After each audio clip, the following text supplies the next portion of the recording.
everywhere all of a sudden, and we're going to unpack what we know at this hour. But we do know that over the last 24 hours, Twitter specifically has banned a number of different conservative accounts, not just the president's.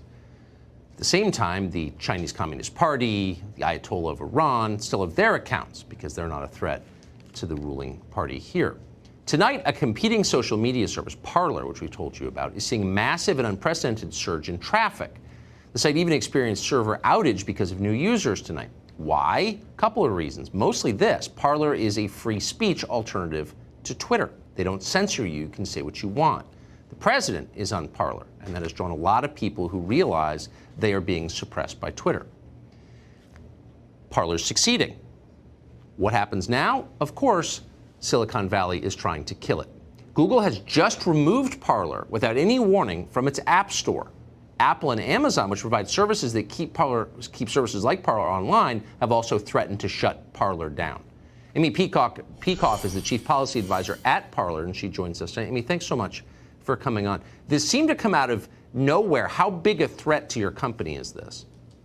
I mean, this is very huge because Apple in particular carries our app on the App Store, and as far as I know, technically there's no other way to deliver it. So if they choose to withdraw their services and hosting us on their store, we're toast there. And you know, most people like our app. Our app is a very nicely functioning piece of software.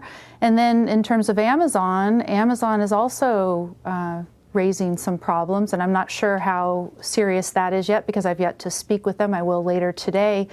And they provide server for us, and if they were to remove their services, then we'd be down. As it is, we're having some difficulties now with the uptick in traffic, but if they took their service away, we'd be gone. I mean, there's a huge amount. It's impossible to overstate the amount of filth and political extremism, explicit violence, pornography, whatever, on the internet. That's what the internet is. But yes, it's Parler. It's everywhere. It's everywhere. But it's yes. Parler that is being singled out. I mean, it's kind of impossible not to conclude this is political repression. It really, because I think we do have the reputation as being the conservative platform, although we are nonpartisan. That is what everybody sees us as. We do see this as being politically singled out.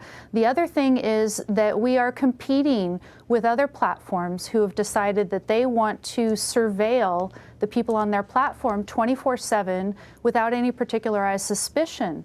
And, on the one hand, people don't like to live in the world of Orwell's 1984.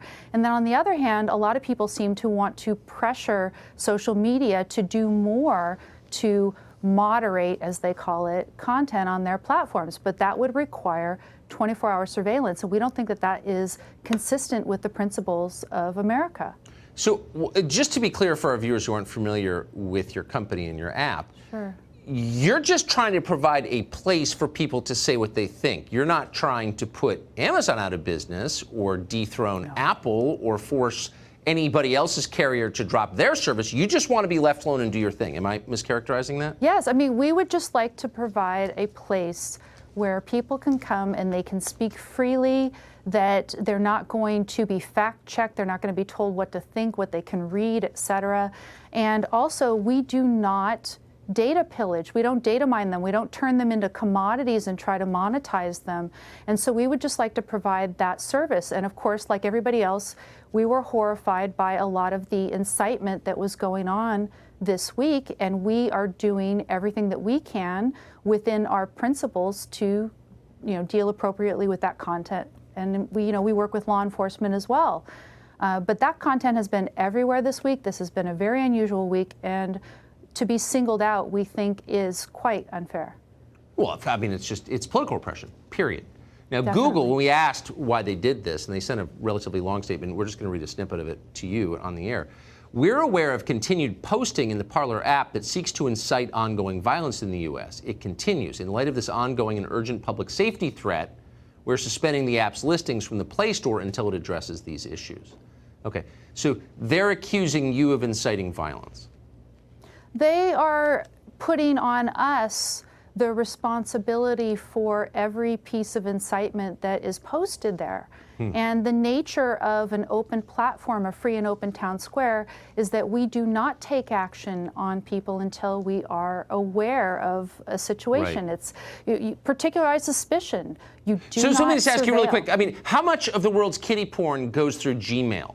How many Gmail accounts have been used to order plastic explosives? How many insurrections have been planned on Google?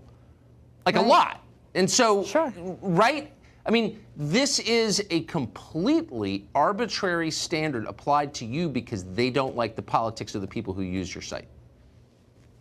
I mean, that it's looking that way. I'm hoping it's not that way, but it's looking that way, and it's coming in sooner than I would have expected it. Yeah. Well, it's all happening at once. This Friday night. It's happening all this Friday night. We're going to look back on this night. Amy Peikoff, I appreciate you coming on tonight. Thank you, Tucker.